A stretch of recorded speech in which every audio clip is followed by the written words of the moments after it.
Bonjour à tous. Bonjour. Nous allons de démarrer le webinaire. Donc, nous avons quelques intervenants sur scène. Et je vous souhaite à tous la bienvenue. On ne peut pas vous entendre. Et Monsieur Vimont, Laurent Vimont, qui est… Voilà, nous venons d'accueillir Monsieur Laurent Vimont en direct de chez lui. Oui. Qui nous fait l'honneur de participer et qui est donc le président France de Century 21. Alors, nous avons le groupe Century 21 Côte d'Azur qui est présent. On a juste quelques représentants qui sont sur scène parce que je ne peux faire accéder qu'à 6 personnes sur scène en même temps. Donc, pour l'instant, on a laissé les 3 personnes. Je vais vous laisser vous présenter ce que je vais enlever très rapidement. En attendant que le webinaire démarre à heure pile à 11h. Alors, Benjamin, déjà, peut-être voilà, Laurent me connaît un peu, ouais. Salut Laurent, ça va? Ça va et toi? Voilà. Et tu as derrière 63 personnes qui sont connectées et qui nous écoutent. Merci à tous. Julie. Bonjour. Et Gilles. Bonjour à tous. Je voulais remercier les 300 personnes qui se sont inscrites au webinaire. Vous êtes déjà 63 à être connectés à l'heure actuelle et donc on va attendre nos petits camarades pour démarrer, mais j'espère qu'on pourra répondre aujourd'hui à toutes les questions que vous posez dans le domaine de l'immobilier, aussi bien la transaction, la location que la gestion locative. Merci encore à tous de votre connexion. Voilà, donc je vais enlever les 3 et qui viennent de parler, voilà, hop là, et Gilles. Voilà. Donc, nous allons animer le webinaire.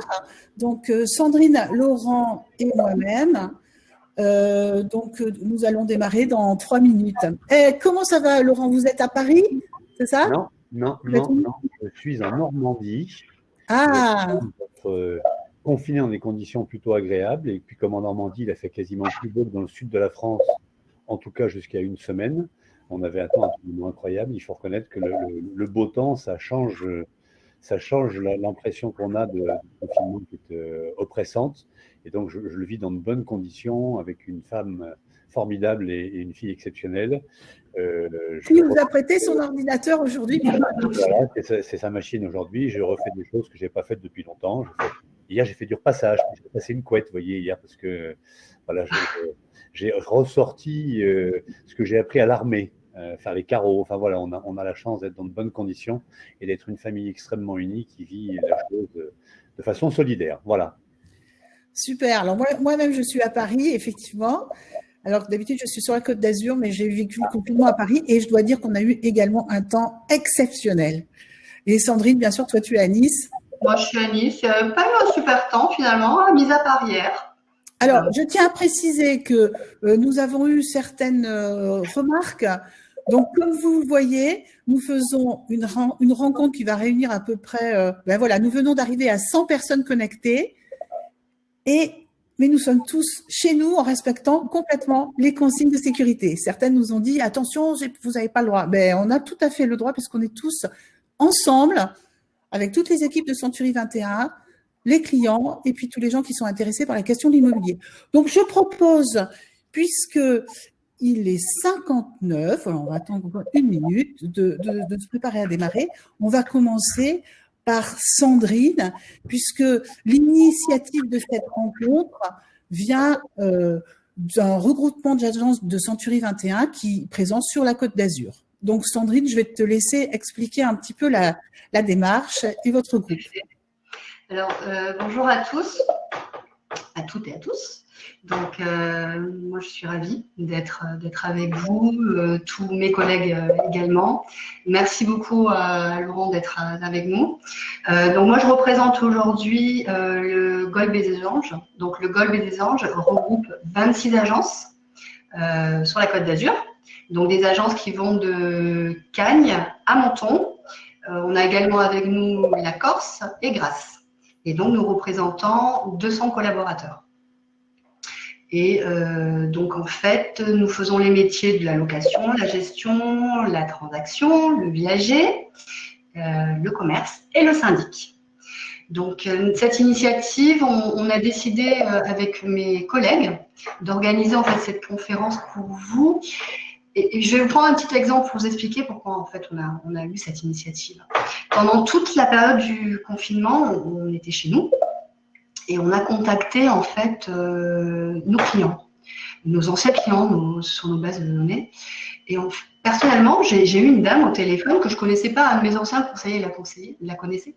Et lorsque je l'ai eu au téléphone, sur le moment, elle l'a pris pour son médecin, parce qu'elle attendait l'appel du médecin, en fait.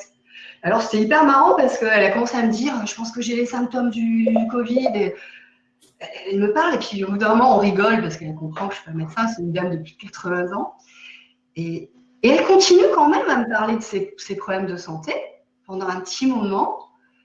Elle bascule après sur l'immobilier en me disant je vais peut-être faire un viager, enfin plein de choses. Et d'ailleurs, avec cette dame-là, on s'est dit qu'on allait se voir bien évidemment pour boire un café contre le forêt.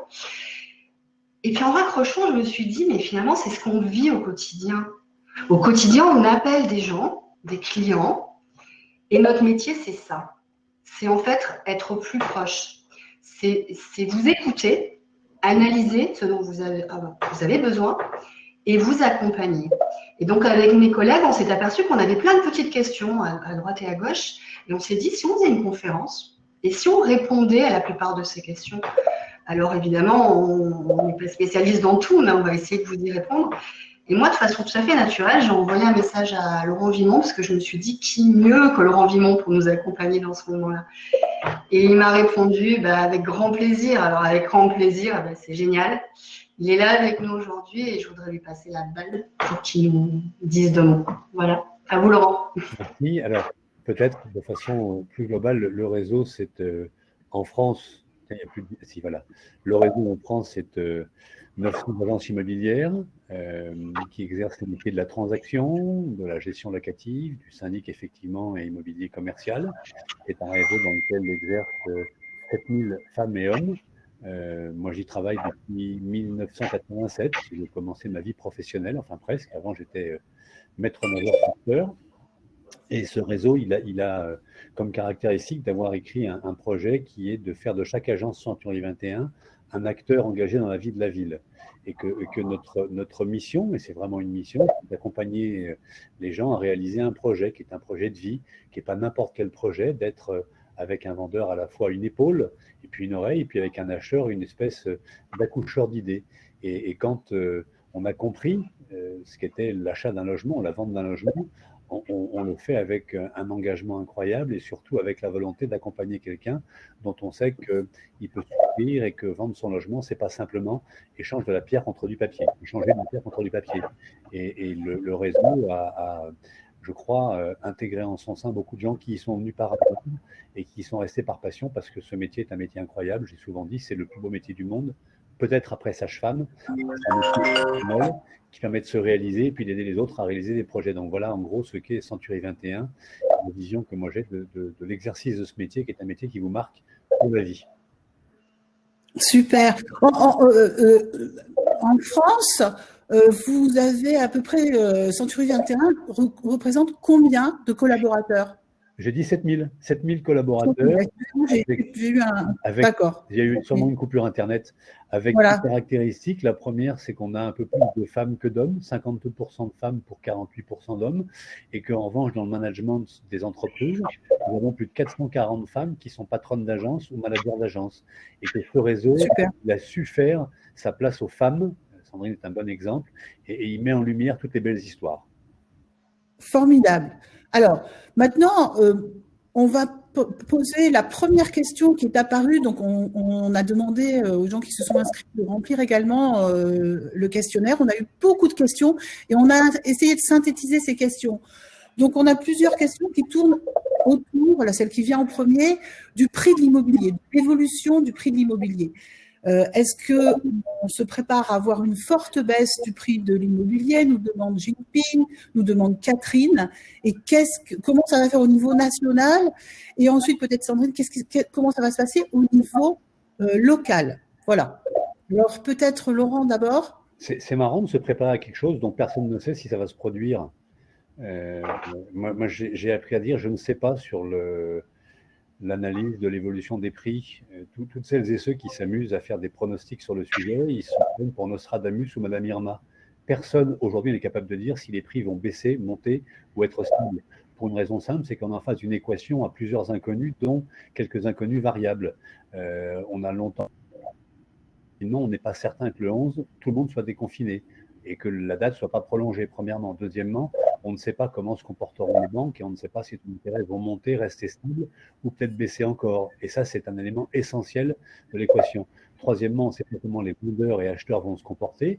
Et donc, tant qu'on n'a pas plus d'informations sur ce qui va se passer, c'est pas la peine d'imaginer que ça va baisser ou monter. On est en pause depuis 2 mois. Les vendeurs ont toujours leur projet de vente. On a en base plusieurs centaines de milliers, et je dis bien centaines de milliers d'acheteurs qui sont prêts à revenir. Et on a aujourd'hui des appels en agence de gens qui s'intéressent à nouveau au sujet, qui ont réchauffé leur projet. Et donc, bien malin est celui qui peut affirmer que les prix perdront 5, 10, 15%. Il ne faut pas s'attendre à une grande braderie. Moi, j'ai pris le parti de dire, je ne sais pas ce qui va se passer, attendons le 11 pour voir ce qui se passera. Et puis, on verra dans 1 mois, 2 mois, 3 mois si les prix sont stables, s'ils ont monté ou baissé. En termes de pronostic, aujourd'hui, il me semble hasardeux d'affirmer qu'ils baisseront. Voilà. Donc, pour l'instant, la prudence est de mise et pour l'instant, vous restez sur les prix actuels et on verra un petit peu ce qui va se passer après. La position pour vous de la Côte d'Azur sur le marché de l'immobilier dans une période où on a vraiment besoin aussi d'être... on va certainement avoir besoin d'être rassuré. La position de la Côte d'Azur, elle est quand même favorable au niveau de l'immobilier.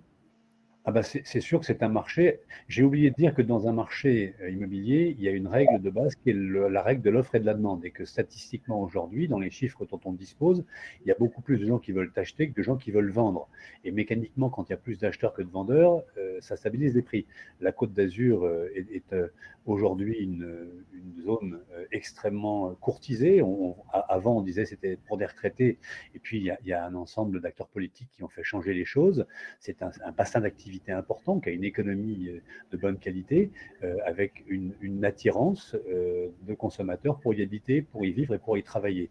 Et donc, des informations que moi j'ai pu obtenir, mais Sandrine pourra peut-être compléter la réponse, j'ai pas le sentiment que dans ce marché, il y ait beaucoup plus de gens qui vendent que de gens qui veulent acheter. Et l'autre info qu'il faut communiquer, c'est qu'on est sur un marché de pénurie. En France, il manque entre 500 000 et 800 000 logements.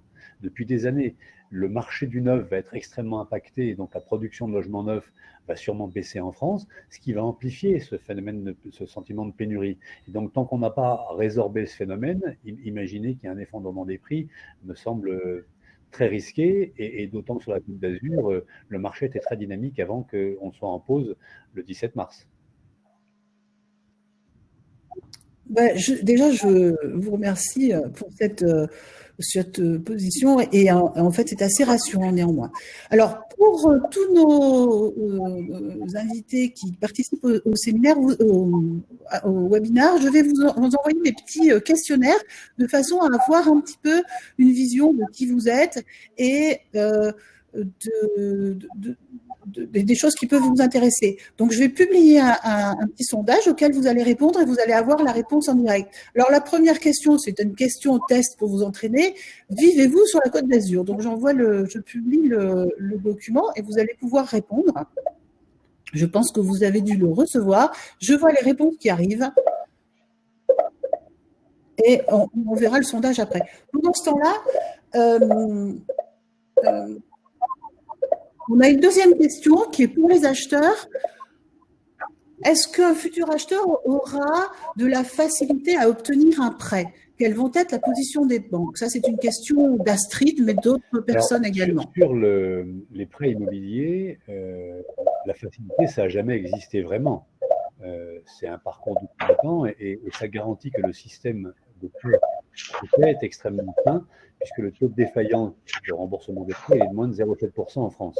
Pourquoi? Parce que les banques françaises ont une politique d'acceptation de dossier qui est basée sur l'étude d'un ensemble de pièces, des revenus bien sûr, mais aussi des charges, et de ce qu'on appelle le reste assigné. Donc ça n'a jamais été facile d'obtenir un crédit en France, même si c'était un peu moins difficile depuis 2 ou 3 ans. On attend avec impatience de voir comment les banques vont réagir. Alors, je vais prendre un téléphone parce que j'ai noté quelque chose tout à l'heure et le mot est assez complexe à retenir. J'ai lu hier dans les Échos que Bercy avait accepté de supprimer le coussin contracyclique des banques, qui est une espèce d'obligation de niveau de fonds propres qui empêchait les banques de faire plus de crédits immobiliers. Donc, c'est plutôt une bonne nouvelle. Dans l'activité bancaire, le crédit immobilier, c'est un produit qu'on appelle harpon. C'est-à-dire que ça permet à un banquier de piquer un client, un de ses collègues, ou d'attraper un client jeune primo-accédant pour le prendre dans sa banque pendant de nombreuses années. Et donc cette activité, elle n'est pas uniquement financière, elle est aussi commerciale et elle permet aux banques de capter de nouveaux clients ou de se les prendre les uns avec les autres. Et aujourd'hui, quand on entend la politique monétaire de la Banque centrale européenne, le sentiment c'est qu'il y a des milliards qui ont été débloqués, que les taux risquent de rester bas, qu'en revanche le Haut Conseil avait conseillé aux banques d'arrêter les crédits de plus de 25 ans et de prêter les 110%. Et donc, il y a toute une catégorie de la population qui, déjà au mois de décembre, avait été exclue des crédits. On parle d'environ 100 000 personnes. Sur le reste, on ne connaît pas aujourd'hui les conséquences du Covid-19 sur l'économie française. Il y aura sûrement des entreprises qui vont déposer le bilan parce qu'elles ne pourront pas tenir, pas survivre à cette crise. En revanche, il y a en France 6 millions de fonctionnaires qui, eux, ne sont pas impactés par le sujet, qui sont des acheteurs d'immobilier extrêmement importants, et puis tous les autres. Et dans ce que moi je connais depuis 32 ans, j'ai jamais vu la montée du chômage freiner l'immobilier. Il y a certes moins de clients, mais il y en a encore de nombreux parce que dans ce métier, vous avez des projets permanents de gens qui achètent pour revendre, qui revendent pour acheter, et donc un marché qui en permanence vit, même au plus noir de la crise. En 2009, quand le marché a été impacté par les subprimes, on est tombé à 500 000 ventes, mais il restait 500 000 ventes. On n'est jamais tombé à zéro. Donc, les banques, je pense, feront leur métier. Il faut le temps qu'elles se remettent en ordre de marche, que les collaborateurs reviennent dans les agences, que les dossiers soient à nouveau étudiés.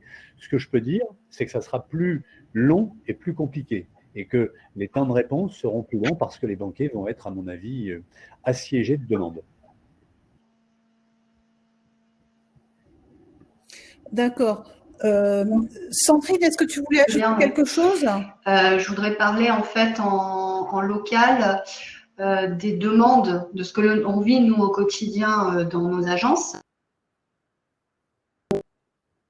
Inquiétude, des appels des vendeurs en nous disant il va falloir que je baisse le prix, je ne veux pas baisser le prix, des acquéreurs qui disent est-ce que je vais avoir des prêts, donc ça c'est notre quotidien.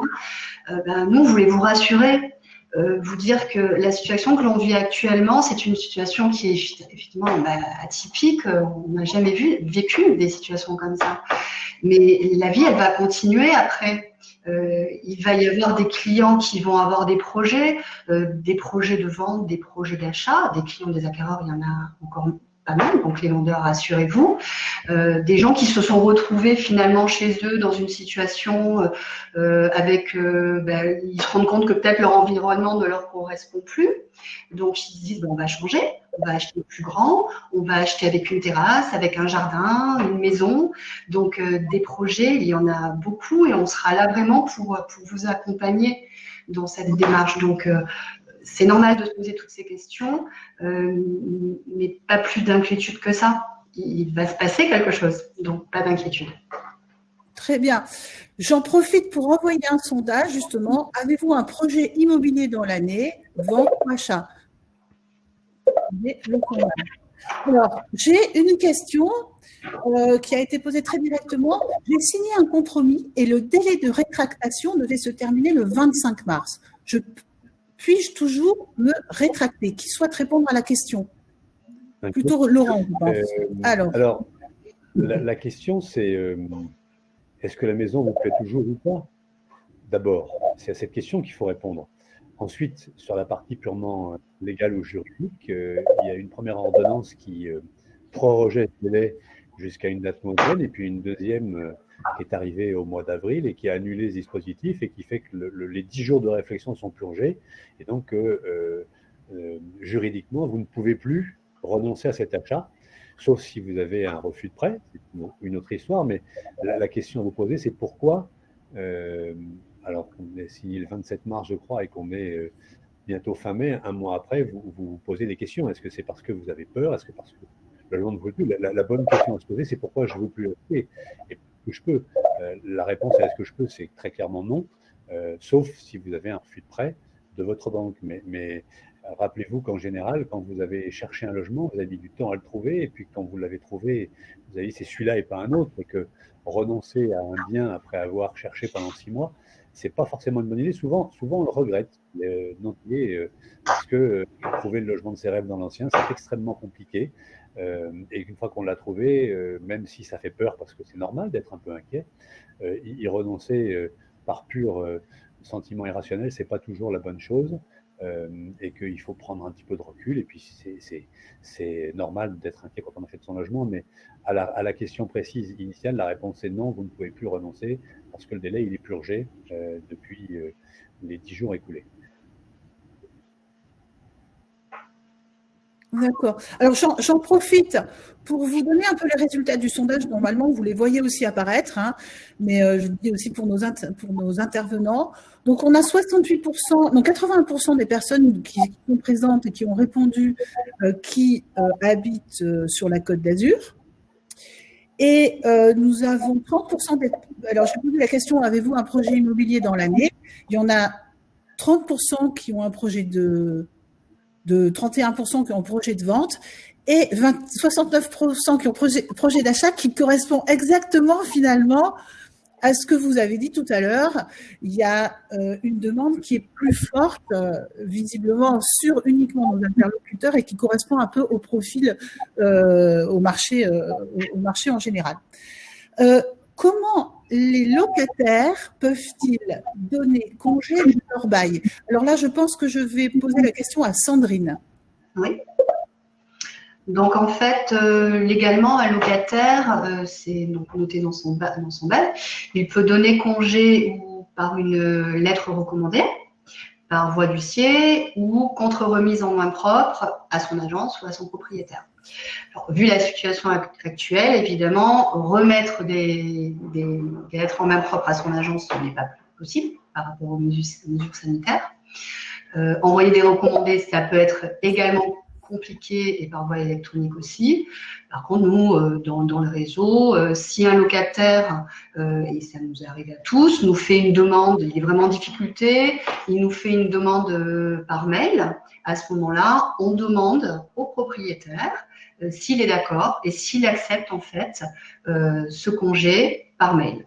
Parce que juridiquement, on peut se dire que les juges pourraient plaider en la faveur du locataire. Bon, là, c'est juste un accord en fait entre chaque partie. C'est au bon vouloir en fait du propriétaire. Alors, j'ai des questions qui sont un petit peu dans la même direction. Alors, j'en profite avant de poser la question pour saluer. Nous avons quelques amis italiens qui sont connectés et qui se posent la question, est-ce qu'on va pouvoir venir voir à Nice nos biens et en gros, hein, c'est ça. Donc,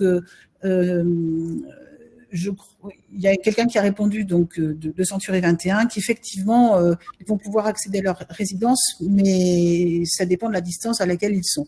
Pour l'instant, c'est pas très clair, on n'a pas forcément la réponse. En tout cas, je vais poser, Sandrine, une autre question. Puis-je rester dans mon logement après la fin de mon préavis qui se termine? Juste une petite question parce que je pense que pour tout ce qui est en fait, là on vient parler du congé. On a un article de loi, si vous voulez, on peut vous les mettre de côté dans le chat. Mes collègues qui sont Stéphane, Julie, peuvent vous écrire si vous voulez les articles que vous pourrez récupérer après. Bien évidemment, après, si vous avez des questions, vous nous faites des mails, vous nous les demandez, on vous répondra, aucun souci. Voilà, donc l'équipe met les articles dans le chat au fur et à mesure des questions. Donc la question, c'est peut-on rester dans le logement après la fin de mon préavis qui se termine le 4 mai, si je n'ai pas la possibilité, bien sûr, j'imagine, d'organiser mon déménagement. Oui, on s'est retrouvé devant cette situation pour des locataires qui n'avaient pas leur nouveau logement, donc qui ne pouvaient pas intégrer leur nouveau logement, où les sociétés de déménagement ne pouvaient pas travailler. Donc en fait, dans le réseau, on a mis en place, c'est le siège qui nous a mis tous ces éléments en place, une convention d'occupation temporaire. Donc, on a fait signer aux locataires. Donc, c'était important de le faire pour eux parce que ça les rassurait, sachant que lorsqu'ils ont dépassé la période du bail, ils ne payent plus en fait de loyer, ils payent une indemnité d'occupation. Donc ça aussi, on vous met le texte de côté. Ça a été pendant cette période, on a vraiment été en contact également avec les locataires pour les rassurer à ce sujet-là, parce que ça a été une grosse inquiétude pour eux de se dire je ne peux pas déménager. Ceux qui ont voulu déménager ont déménagé, bien évidemment, hein, mais ceux qui n'ont pas pu le faire, il y avait des solutions. Donc avec cette convention-là, juridiquement, on a pu rassurer aussi les bailleurs en leur disant ils sont dans le bien, mais on leur avait signé cette convention-là. Un peu dans le même thème, de combien de temps est le report de la trêve hivernale? Alors, le délai, c'était jusqu'au 31 mars, et là, ça a été reporté jusqu'au 31 mai. Donc, en fait, tous les délais ont été gelés, et les procédures, et surtout les expulsions pourront reprendre qu'à partir de ce moment-là. D'accord. Alors, là, j'ai posé une autre question. Êtes-vous locataire ou propriétaire? Et on a un pourcentage de réponse où nous avons 67% actuellement. Hein. Je vous invite à répondre. Il n'y a pas eu beaucoup de réponses là, sur cette question. Alors, ça bouge. On en reparlera tout à l'heure, mais on est sur 70% de propriétaires et 30% en gros de locataires. Alors, Laurent, une question pour vous. Compromis à signer, compromis en cours, acte authentique. Est-ce qu'on va pouvoir signer des compromis avant le 5 mai? Oui, c'est possible, mais comment vous dire? Il faudrait avoir visité avant, et je pense que les visites non, mais je pense, formellement interdites, puisqu'il faut rester confiné chez soi. Il y a quelques ventes qui ont été faites, quelques promesses de vente signées avec la signature électronique dont dispose Century 21 à des gens qui sont des investisseurs et qui ont acheté sans visiter des biens. Et je le redis ici aujourd'hui, nous avons donné pour consigne au patron d'agence du réseau, au conseiller, d'arrêter toute visite parce que c'est en opposition totale avec l'esprit de ce que nous demande de rester confiné chez soi. Donc, ce n'était pas la peine de mettre sa santé et celle des clients en danger ou l'inverse, peu importe. Mais on peut signer des promesses de vente le 5 mai, dès l'instant où on a visité un logement il y a 2 mois, donc avant le confinement, et où on veut l'acheter à titre d'investisseur. Ce que je voudrais juste rajouter, même si ce n'est pas la question initiale, c'est qu'après le 11 mai, les visites pourront repartir et qu'on a, nous, choisi de rédiger un guide des bonnes pratiques sanitaires et qu'on a imposé, je le dis devant les patrons d'agence ici présents, aux agences Century 21, le respect total de ces règles et surtout la mise à disposition de matériel. On a commandé 200 000 masques, des milliers de litres de gel, des gants, des surchaussures, mais que ce qui va compter le plus, si je peux faire un peu de pédagogie sur le sujet, c'est la distanciation sociale. Et que dans les modes de fonctionnement qu'on va devoir respecter, on ne pourra plus se serrer la main, on ne pourra plus s'embrasser, on ne pourra plus non plus serrer la main des clients pendant quelques temps. Et il faudra systématiquement rester à 1,50 m entre ce qui impose dans les visites, par exemple. Nous, on fera des visites avec maximum un couple. En l'absence des vendeurs, on ne veut pas de promiscuité. Et puis ensuite, il faudra nettoyer l'appartement, les poignées qui ont été touchées, ou alors les gens mettront des gants visitants. Mais on est très, très, très vigilant et sensible au sujet parce que, encore une fois, on va être une entreprise citoyenne et que le respect des règles sanitaires va permettre à tous les gens qui vont les adopter de freiner la propagation de ce virus. Donc, c'est un dispositif important qui permettra à la fois de revisiter en toute sécurité, ce qui est dans le réseau un élément important depuis 32 ans. C'est des gens en toute sécurité à réaliser leurs rêves. Mais là, on va renforcer le niveau de sécurité avec les dispositifs que j'ai évoqués. Les agences, par exemple, proposeront aux clients qui n'en ont pas pour visiter des masques. Il n'y aura pas de visite sans masque parce que c'est dangereux. Gants, surchaussures et gel, bien évidemment. On fera en sorte d'éviter au maximum le rendez-vous à l'agence. Les rendez-vous seront pris généralement après un bon de visite signé en ligne, à proximité du bien visité, par exemple. Mais on va éviter le plus grand nombre de rencontres possibles entre les collaborateurs et les clients. D'accord. C'est tout à fait une nouvelle façon de travailler pour tous, hein, de toute façon. Et je pense qu'on va tous être, en tant que clients et en tant que professionnels, amenés à s'habituer à appliquer toutes ces règles. quand les gens ont signé déjà un compromis et qu'ils sont en phase de vente, qu'ils devaient signer, ils ne peuvent pas signer d'ici le 15 mai, c'est bien ça? Aujourd'hui, c'est reporté, enfin d'ici le 11 mai.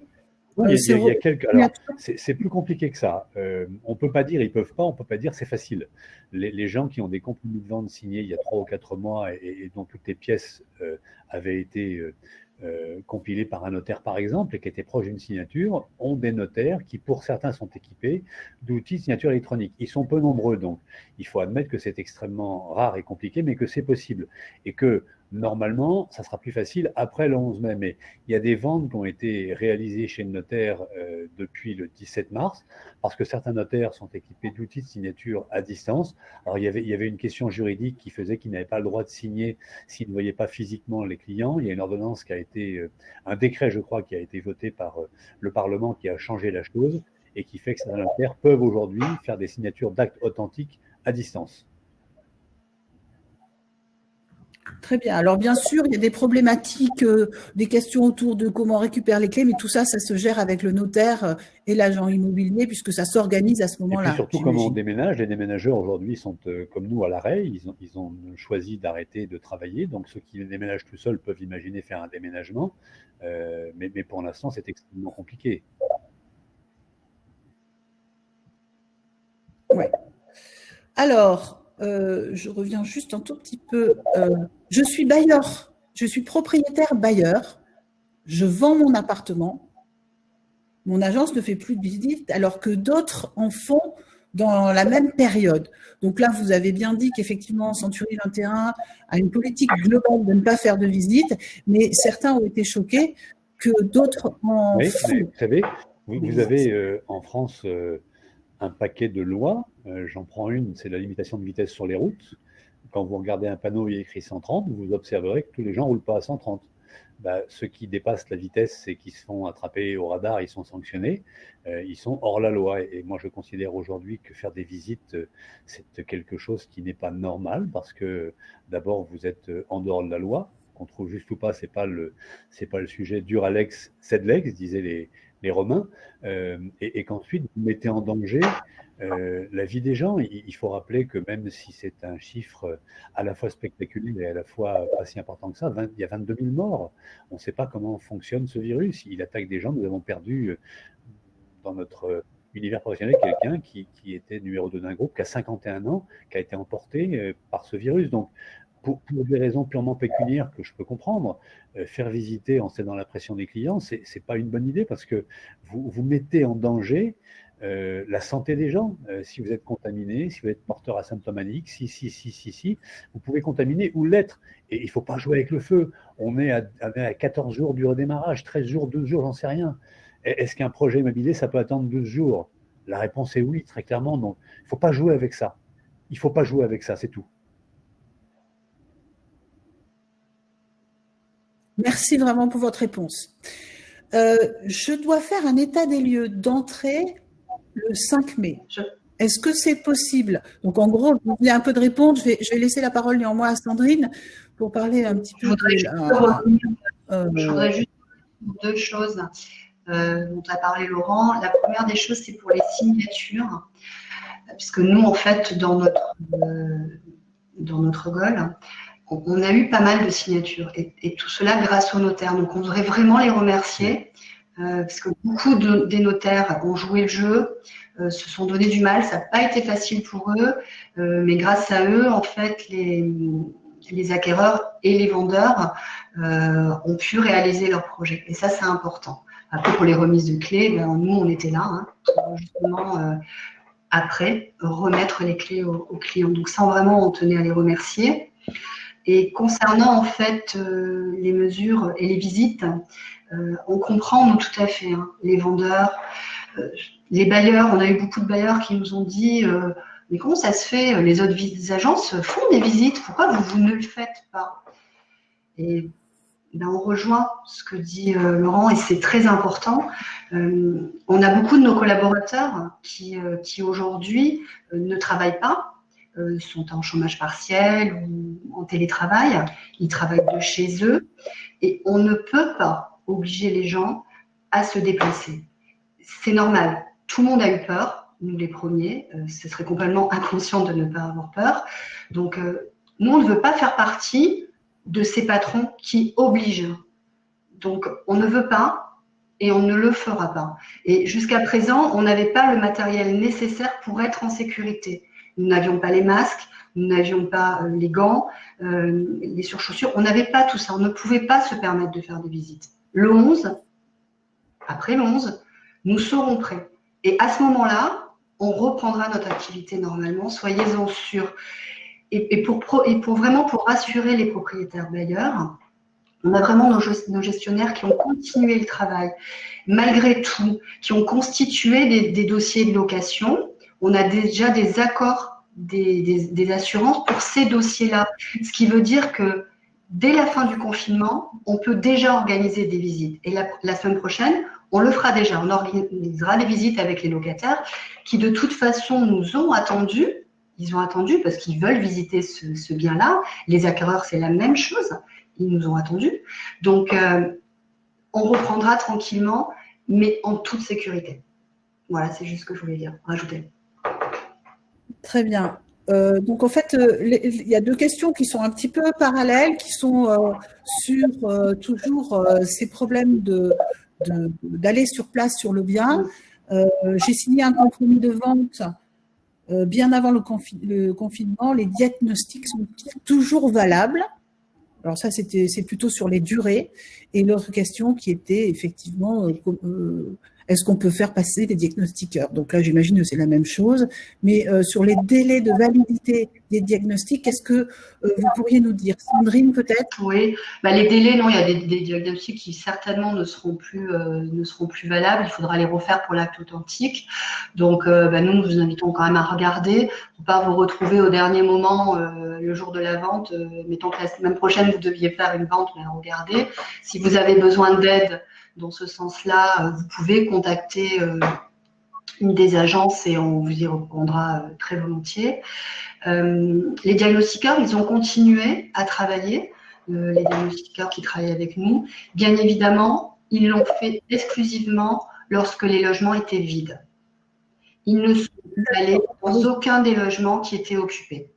Ça ne serait pas été possible et on ne leur aurait absolument pas demandé. Donc, mais ils ont continué également pour nous seulement quand les logements étaient vides. Alors, je vais poser une question qui concerne les loyers. Donc, je vais en même temps envoyer un questionnaire, puisqu'on a pas mal de questions sur des personnes qui n'arrivent pas à recouvrer leur loyer. Mon locataire ne paie plus son loyer, que puis-je faire? Alors, Sandrine, tu le réponds? Oui, bien sûr. En fait, dans les textes de loi, rien ne permet au locataire de ne pas payer son loyer. Il doit s'acquitter de son loyer. Donc, nous, ce qu'on peut vous dire, c'est que dans le réseau, on n'a pas vu de baisse, en fait, de paiement de loyer. Pas plus que d'habitude. Ceux qui ne payaient pas avant sont ceux qui ne payent pas aujourd'hui. Pour autant, les autres ont continué à payer. Donc, par contre, on comprend tout à fait l'inquiétude en fait du bailleur qui peut se dire mais que va-t-il se passer? Peut-être qu'aujourd'hui ils n'ont pas de problème, ils vont peut-être perdre leur travail, avoir des problèmes après. Donc, nous avons anticipé avec nos clients et pour ceux qui n'étaient pas en fait assurés en assurance des loyers impayés, on les a basculés sur cette assurance-là lorsque c'était possible, sachant qu'il faut effectivement demander l'autorisation à l'assurance, c'est en fonction des dossiers. Donc là, de la même façon, si vous gérez seul votre bien ou par notre confrère, comme vous voulez, mais que vous avez besoin d'informations, vous pouvez nous contacter. On étudiera votre cas avec vous. Donc, faites-le. Ne vous empêchez pas de le faire en tout cas. Très bien. Et une question dans le même ordre. J'ai combien de temps pour rembourser le dépôt de garantie de mon locataire? Donc, en fait, le dépôt de garantie, le délai a été rallongé. Par contre, alors vous donner une réponse là, comme ça, je ne vais pas vous la donner parce qu'en fait, elle dépend des cas. Elle dépend tout simplement de certaines situations. Et je pense que si vous avez un cas là actuellement et vous voulez vous rassurer, pour vous dire j'ai 1 mois de plus, 2 mois de plus, envoyez-nous un petit message là dans le chat et puis une des agences vous recontactera et vous répondra. Je profite juste parce que je vois qu'il y a Jean Muller qui est arrivé et qui nous dit bonjour Laurent. Donc bonjour Jean, merci d'être avec nous. Alors, ils sont très frustrés parce qu'ils peuvent pas, vous ne pouvez pas les entendre. Et je suis sûre qu'ils ont tous envie de vous faire des coucous. J'en ai même qui me le demandent, mais je ne peux pas monter les gens sur scène. D'habitude, c'est moi qui mais on vous voit et on est ravis. Alors là, j'ai une question pour Laurent. J'ai fait un investissement dans le neuf. Je suis inquiète. Vous pensez que les promoteurs pourront me livrer? C'est même évident qu'ils vont vous livrer, c'est leur intérêt. La question est de savoir quand. Je sais qu'il y a des négociations extrêmement intenses entre les promoteurs, la Fédération française du bâtiment et les ministères qui sont en charge de ces dossiers pour que les chantiers redémarrent. Ils ont pour certains partiellement redémarré. L'appartement sera livré avec sûrement 2 mois de retard au minimum. C'est la période de confinement, mais il vous sera livré, donc soyez pas inquiètes. Il faudra attendre plus longtemps que prévu, mais ça sera livré. Super. J'avais posé la question tout à l'heure, rencontrez-vous un problème de recouvrement de loyer? Il y a vraiment très peu de personnes qui en rencontrent dans ceux qui ont répondu, puisqu'on a 3 qui disent qu'ils en rencontrent et 25 qui disent qu'ils n'en rencontrent pas.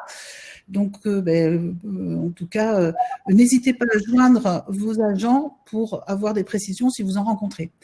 Que se passe-t-il si j'ai une offre de prêt en cours et que je viens de commencer de payer le crédit? Oula, comment c'est possible ça d'avoir une offre?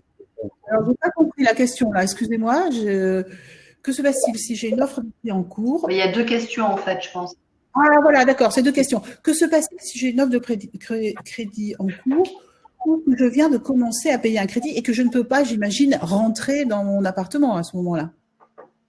L'offre de prêt en cours, et c'est ce qu'on a demandé aux agences, une parenthèse rapide, quand le confinement a été instauré en France, on a demandé aux agences du réseau de rappeler les clients avec premièrement une question qui était comment allez-vous? Voilà, c'était la question permettant de s'assurer que les gens étaient en bonne santé et que ça allait bien. Et puis ensuite, on a demandé aux agences de reprendre tous les dossiers en cours, les dossiers de clients qui étaient sous promesse de vente ou bien avec un bail, et de leur indiquer qu'on allait les accompagner, mais que ça allait être plus compliqué. Concernant l'offre en cours, il y a une date limite de validité et il est possible qu'elle tombe. Donc, il est possible que vous deviez renégocier avec votre banquier votre offre de prêt parce que les dispositions prises par ordonnance n'impactent pas les actes dits privés, dont l'offre de prêt, et que vous allez devoir renégocier avec votre banque. Sur la seconde question, et j'ai commencé à rembourser un crédit, il y a à mon avis très très peu de cas et vous pouvez parfaitement emménager chez vous si vous êtes capable de déménager tout seul. C'est-à-dire que le crédit ne se met en place qu'après le passage chez notaire, et le passage chez notaire, c'est la remise des clés. La remise des clés, c'est pouvoir emménager. Donc, dans tous les cas, je vous conseille de payer votre mensualité et puis d'appeler la banque pour expliquer la situation et demander s'il y a un report possible. Mais dans tous les cas, payer la mensualité, c'est une histoire de quelques jours maintenant pour pouvoir emménager dans le logement que vous avez acheté si ce n'est pas encore le cas. Mais je vous recommande formellement de payer la mensualité à la banque. Alors, j'ai une question qui est vraiment pour les périodes qui vont venir après le confinement. Je suis copropriétaire dans un immeuble de 45 lots. Je souhaiterais savoir, en cette période de post-confinement, si notre syndic pourra tenir des assemblées générales à distance et si je pourrais y participer à distance, puisqu'on imagine bien que pour le mois de juin, les assemblées générales à plus de 10 copropriétaires ne pourront pas se tenir en collectif. Alors, il faut intégrer quelque chose, c'est que dans les différentes ordonnances qui ont été mises en œuvre, il y a une partie qui intègre le métier de syndic et que les assemblées pas tenues au mois de juin pourront être reportées, je crois, c'est jusqu'à la fin du mois de décembre 2020. Donc, il faut collés, ou bien vous pourrez les tenir à distance, et certains outils existent, même s'ils sont aujourd'hui peu développés. Dans tous les cas, une fois que le déconfinement sera acté et que le risque sanitaire sera évacué, les assemblées générales pourront se tenir à nouveau et sans que ça remette en cause le contrat existant entre le syndic et ses copropriétaires. Vous aurez jusque, je crois, fin décembre pour les tenir, donc il n'y a pas de panique là-dessus. L'ordonnance, je crois que c'est du 15 avril, non, elle est plus tardive, 22 avril, je crois, prévoit les choses et permet d'avoir un peu de temps de respiration pour ne pas faire les choses dans la précipitation. D'accord. Alors, nous, on est dans une région qui est très impactée par le tourisme, qui est une région touristique. Oh, pardon, Sandrine, excuse-moi. Parce que je pense qu'il faut quand même donner quand même une information qui est importante pour les assemblées générales à distance. En fait, on entend beaucoup en ce moment, mais finalement, on peut la faire à distance, nos assemblées générales. Alors, une chose à savoir, et on va vous mettre le décret sur le côté, mais les syndics, parce que dans le réseau, on a 2 syndics dans le Golfe des Anges. Donc, en fait, une assemblée, elle ne peut pas se tenir dans son intégralité à distance. Certains copropriétaires, mais ça c'était vrai avant le Covid, c'est pas nouveau, en fait, ont la possibilité d'avoir cette assemblée générale à distance. Pour cela, et ça c'est très important à comprendre, il faut que ce dispositif il ait été voté en assemblée générale. C'est-à-dire que demain vous avez à faire une assemblée générale, elle ne peut pas se faire à distance pour aucun des copropriétaires si ça n'a pas été voté en amont en assemblée générale. Il faut que le syndic, c'est pas le syndic qui décide, ce sont les copropriétaires, qui doivent proposer en fait des solutions de visioconférence par exemple. Et à ce moment-là, à partir du moment où ça a été voté, il est possible de faire que certains copropriétaires, et pas la totalité, puissent voter à distance. Donc, on l'a beaucoup entendu en ce moment. Je pense que les syndics ont eu ces questions-là. Donc, j'espère que c'est ça. Ma réponse est assez claire. Si elle ne l'est pas, vous pouvez, si vous avez des cas très concrets à poser, des questions très concrètes, posez-les maintenant sur le chat, par mail, pas de souci. On vous répondra aussi en fonction de vos situations. Merci Claudie. Merci Sandrine, excuse-moi. Alors, nous, on est dans une région très touristique où il y a beaucoup de biens immobiliers qui sont liés à l'activité touristique. Donc là, j'ai plusieurs personnes qui ont posé des questions à ce sujet. J'ai acheté un bien pour le louer en Airbnb. Pourrais-je le louer dans la période actuelle et à quel moment pourrais-je commencer à le louer? J'en profite pour vous envoyer un sondage. Vous êtes toujours 160 participants. Pour vous envoyer un sondage sur cette question. Louez-vous ou avez-vous des biens loués dans le secteur du tourisme, des locations saisonnières? Je vais y répondre. Donc ça, c'est la grande question qu'on se pose tous, d'autant plus que ici sur la Côte d'Azur, on est vraiment, vraiment concerné par ce sujet au quotidien. Alors la première réponse serait de dire aujourd'hui on ne peut pas, puisqu'en fait jusqu'au 24 mai, on a un décret qui nous interdit de faire de la location saisonnière. Et puis, on a espoir que ça reprenne rapidement. Il faut quand même savoir que dans notre région, qui est très atypique, même pas notre région, notre Côte d'Azur, le tourisme correspond quand même à 40% du PIB. Ce sont des chiffres qui sont donnés par la CCI. Et qui dans d'autres régions, ça correspond à 5%. Donc, c'est quand même vous montrer que il y a 150 000 emplois en fait qui sont générés pour le tourisme.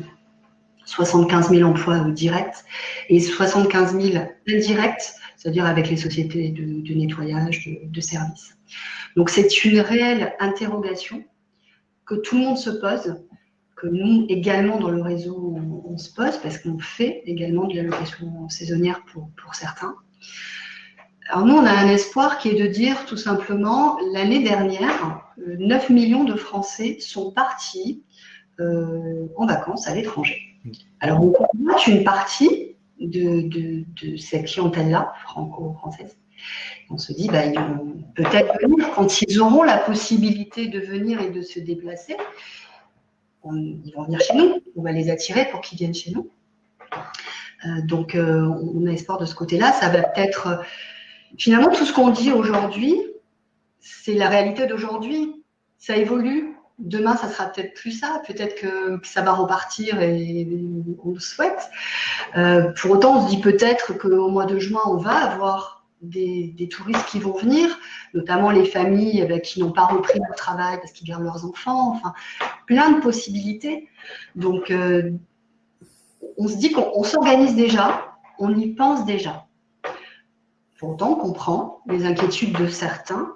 Alors, vous avez bien fait d'acheter pour louer en location saisonnière, c'était une bonne décision, parce que la situation, c'est aujourd'hui qu'elle est compliquée. La plupart, en fait, de ceux qui avaient déjà réservé des voyages n'ont pas annulé ces voyages. Ils les ont reportés pour l'année prochaine. Je crois, j'ai interrogé en fait une société qui fait que du tourisme et qui me disait que 90% de ces voyages avaient été reportés l'année prochaine. Ce qui veut dire qu'il y a un réel intérêt pour la Côte d'Azur, qui restera toujours la Côte d'Azur. Si vous avez des difficultés, par contre, on peut vous proposer, nous dans le réseau, si vous avez des difficultés actuellement, que vous vous dites j'ai un crédit à payer, j'ai acheté, on peut vous proposer des solutions temporaires pour que vous puissiez louer vos logements. Donc, à ce moment-là, contactez-nous et on en parlera. Merci. Est-ce que vous aviez quelque chose à ajouter, Laurent, sur cette question ? Je suis d'accord avec le constat qui est fait. 9 millions de personnes qui partent à l'étranger qui ne pourront pas partir cette année. Donc, la Côte d'Azur, c'est la Côte d'Azur. Et puis, j'ai noté l'action de quelques maires de Nice, de Cannes, de Grasse, extrêmement actifs sur le sujet, qui ont envie que leur ville vive et qui vont faire en sorte que à la fois l'activité commerciale redémarre, mais également l'activité touristique redémarre. Ce qui est certain, c'est qu'on ne peut pas tirer de plan sur la comète, mais que quand on dispose de la Méditerranée, des magnifiques plages, des magnifiques villes et du soleil de la Côte d'Azur, il n'y a strictement aucune inquiétude. Donc, le sentiment qu'il va y avoir une pénurie de logements disponibles à louer en juin, juillet, août, septembre dans le Île-de-France. C'est une évidence absolue parce que cette région, elle est exceptionnelle, elle est extrêmement attirante, elle a une réputation remarquable et qu'il faut s'attendre, une fois que l'interdiction de louer sera levée, à des demandes fortes. J'ai déjà dans mon entourage des tas de gens qui cherchent à louer sur la Côte d'Azur parce qu'ils ne pourront pas partir où ils partaient d'habitude, à l'étranger par exemple, et ils vont rester en France et que le soleil de la Côte d'Azur, de la baie des Anges, ça reste magique. Donc voilà, faut pas être trop inquiet. Vous savez, on vit depuis 6-7 semaines un peu dans l'inquiétude, l'angoisse. Il faut chercher le rayon de soleil qui arrive à droite et à gauche. Il ne faut pas essayer d'imaginer ce qui va se passer sur des choses qui sont actuelles et qui changeront entre le déconfinement et le 24 mai.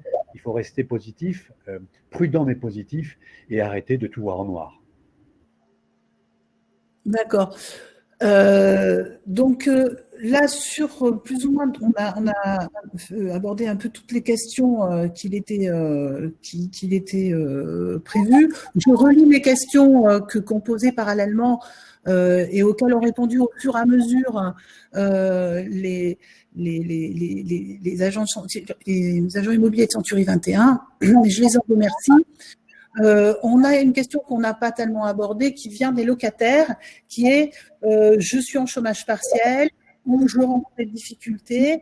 Est-ce que je peux demander à mon propriétaire de diminuer les loyers ou est-ce que c'est quelque chose qui va se faire automatiquement en quelque sorte de ce que j'entends de la question de Cathy, par exemple. Les loyers ne seront pas diminués.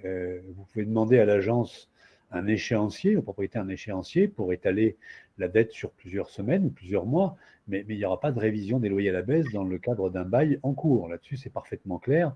Les remises de loyers, ça concerne l'activité professionnelle, pas les particuliers. Et donc, j'invite tout locataire qui aurait des difficultés à se rapprocher de l'agence qui gère son bien, de son propriétaire, pour expliquer ou exprimer ses difficultés et voir comment on peut étaler la dette. Mais dans tous les cas, il n'y aura pas de remise sur les loyers sur les particuliers.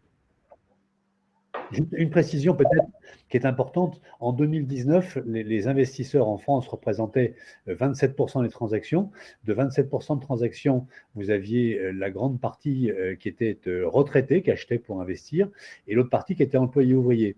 Et il faut bien comprendre que lorsque on est en face d'un bailleur, on n'est pas toujours et pas souvent en face d'une personne ultra riche. Il y a une majorité de gens qui ont des moyens faibles, qui ont choisi d'acheter pour se rassurer, pour assurer leur retraite, qui n'ont pas des revenus délirants. Et donc, si vous décidez de les priver d'une partie de leur loyer, ça met en danger toute la chaîne. Et donc, appelez-les, négocier, discuter, mais n'arrêtez pas de payer parce que ça aura des conséquences dramatiques. Le bailleur qui a pris un risque, qui a acheté un appartement, qui a emprunté de l'argent, qui le met à disposition de quelqu'un, il faut rappeler pour qu'on puisse se loger, il faut que quelqu'un prenne le risque d'acheter un appartement et de le mettre en location. Il y a des assurances qui sont existantes, mais elles ne sont pas toutes adaptées à la situation d'aujourd'hui. Dans tous les cas, il ne faut pas arrêter de payer son loyer et il ne faut certainement pas considérer que vous allez diminuer parce que le Covid vous l'autorise. C'est faux. Donc, appelez les agences, négociez avec, étalez la dette s'il y en a une, mais n'arrêtez pas volontairement de payer, ça ne serait pas bien. Et ce n'est pas en plus légal. Alors, on va conclure sur les questions. J'ai repassé, on a à peu près abordé tous les thèmes. Hein. Après, il y a des questions assez particulières. Il y a des questions qui sont liées à est-ce que je vais pouvoir circuler ou pas, mais là, c'est des réponses qui vont nous être données par le gouvernement dans les prochaines semaines, hein, d'une région à une autre, à moins que vous vouliez intervenir là-dessus, Laurent. Mais là, on ne peut rien dire. On attend la carte du 7 mai, je crois, la carte des départements avec indice de couleur. Mais tant qu'on n'a pas cette carte, ça ne sert à rien d'échafauder des hypothèses. Exactement. Vous avez sur le terrain, et là c'est un petit peu la conclusion à laquelle on arrive, c'est que même si vous n'êtes pas sur place, vous avez vos interlocuteurs Century 21 qui sont là et vont effectivement prendre le relais, j'imagine, dans ce cas de figure. Les agences sont fermées physiquement, mais l'accès au téléphone, l'accès aux boîtes mail, l'accès aux outils informatiques ont été déployés dans le réseau. Les patrons d'agences sont sur le pont. Moi, je travaille avec eux à distance et on fait une visioconférence quasiment toutes les semaines pour échanger sur l'évolution de la situation. Donc, ils sont joignables, contactables. Certains conseillers sont en télétravail, donc ils sont aussi contactables. Pour l'instant, il n'y aura pas de contact physique et de visite physique. Et d'ailleurs, j'ai vu une question passer sur les visites virtuelles. Elles sont intéressantes, mais elles sont virtuelles, les visites virtuelles.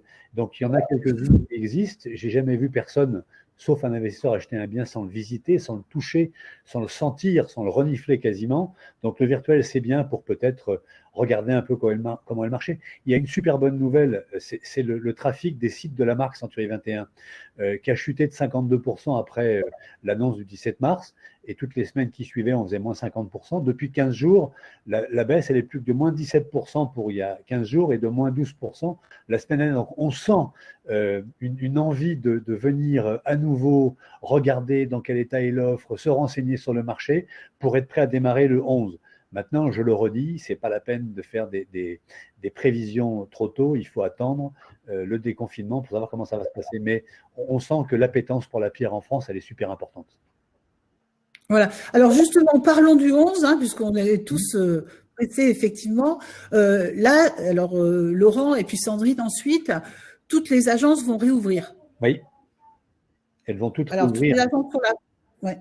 Elles vont avec les conditions que vous avez donc évoquées tout au début, donc vous pouvez nous les rappeler. Alors, on a rédigé un guide de préconisation sanitaire qui va organiser la vie de l'agence. Ça concerne la partie physique avec un marquage au sol pour que les gens ne se marchent pas dessus et respectent la distanciation, dont je rappelle qu'elle est fondamentale dans la chasse au virus. Ensuite, toute la partie sanitaire avec le matériel dont l'agence va disposer, donc bien sûr du gel, bien sûr des masques.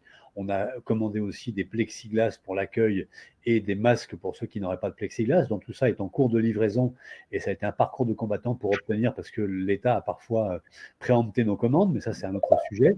Donc les agences seront équipées et puis ensuite il y a tous les comportements. Donc la règle numéro 1, c'est qu'on va respecter tous les gestes barrières dont j'ai parlé et qu'ensuite, dans la façon de faire le métier, on va s'imposer de le faire de façon très différente. D'abord en proposant aux gens qui n'en ont pas les masques parce qu'ils sont importants. Ensuite, en évitant les visites en trop grand nombre. On va, par exemple, arrêter ce qu'on appelait nos visites marketing qui consistaient à proposer à une agence de montrer un nouveau bien à toute son équipe parce qu'on pense que c'est dangereux, à faire des visites sans la présence des vendeurs ou en tout cas dans une pièce différente de celle où seront les acquéreurs.